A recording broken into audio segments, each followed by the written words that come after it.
JDS ವಿರುದ್ಧ ಹೋರಾಡೋದಕ್ಕೆ CM DK Shivakumar ತ್ರಿಶೂಲಾಸ್ತ್ರವನ್ನ ಪ್ರಯೋಗ ಮಾಡಿದ್ದಾರೆ. ಚಲುವರಾಯಸ್ವಾಮಿ, ಮಾಗಡಿ ಬಾಲಕೃಷ್ಣ, ಶಿವಲಿಂಗೇಗೌಡಗೆ ಸಚಿವ ಸ್ಥಾನವನ್ನ ಕೊಡೋದ್ರ ಮೂಲಕ ಕುಮಾರಸ್ವಾಮಿ ವಿರುದ್ಧ ಇರುವಂತಹ ದೊಡ್ಡ ಧ್ವನಿಗೆ ಶಕ್ತಿ ತುಂಬೋ ಕೆಲಸ, ಸ್ಪೆಷಲಿ ದೇವೇಗೌಡರ ಗರಡಿಯಲ್ಲೇ ಬೆಳೆದ ನಾಯಕರಿಗೆ ಮನೆ.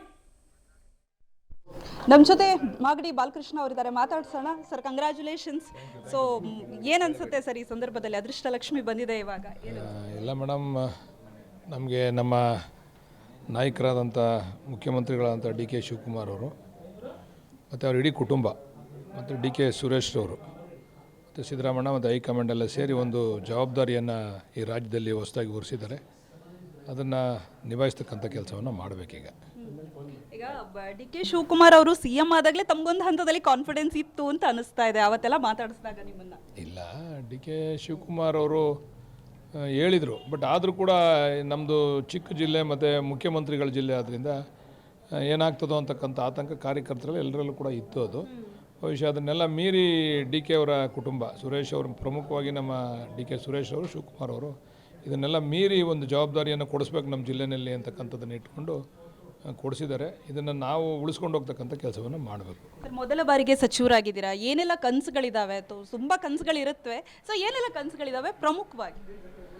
ಏನು ಕನಸುಗಳೇನಿರ್ತದೆ ಒಬ್ಬ ರಾಜಕಾರಣಿಗೆ? ಕ್ಷೇತ್ರದ ಅಭಿವೃದ್ಧಿ, ಈಗ ಜವಾಬ್ದಾರಿ ರಾಜ್ಯದ ಅಭಿವೃದ್ಧಿ. ನಮ್ಗೆ ಯಾವುದು ಇಲಾಖೆ ಕೊಡ್ತಾರೆ ಅದನ್ನು ಪ್ರಾಮಾಣಿಕವಾಗಿ ಸಾರ್ವಜನಿಕರ ಸೇವೆಗೆ ಮುಡುಪಾಗಿಟ್ಟು ಸರ್ಕಾರಕ್ಕೆ ಮತ್ತು ಮುಖ್ಯಮಂತ್ರಿಗಳಿಗೆ ಹೆಸರು ಬರ್ತಕ್ಕಂಥ ರೀತಿಯಲ್ಲಿ ಕೆಲಸ ಮಾಡಬೇಕು. ಅದೇ ನಮ್ಮ ಕನಸುಗಳು.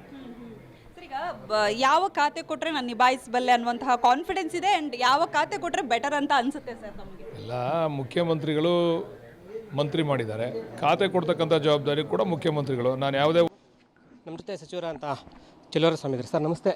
ಪಟ್ಟಿ ಪ್ರಕಟ ಆಗಿದೆ, ಅದರಲ್ಲಿ ತಮ್ಮ ಹೆಸರಿರುವಂಥದ್ದು ಸರ್? AICC ಅಧ್ಯಕ್ಷರು ಖರ್ಗೆ ಅವರಿಗೆ, ನಮ್ಮ ರಾಷ್ಟ್ರೀಯ ನಾಯಕರಾದಂಥ ವಿರೋಧ ಪಕ್ಷದ ನಾಯಕರ ಪಾರ್ಲಿಮೆಂಟ್ ರಾಹುಲ್ ಗಾಂಧಿಯವರಿಗೆ, ಪ್ರಿಯಾಂಕಾ ಗಾಂಧಿಯವರಿಗೆ, ವೇಣುಗೋಪಾಲ್ ಅವರಿಗೆ, ಮೇಡಮ್ ಸೋನಿಯಾ ಗಾಂಧಿಯವರಿಗೆ, ಸುರ್ಜೇವಾಲ್ ಅವರಿಗೆ, ನಮ್ಮ ಮುಖ್ಯಮಂತ್ರಿಗಳು ಮತ್ತು ಸಿದ್ದರಾಮಯ್ಯರು ಎಲ್ರಿಗೂ ಥ್ಯಾಂಕ್ಸ್ ಹೇಳ್ತಾ ಇದ್ದೀನಿ, ಕೃತಜ್ಞತೆ.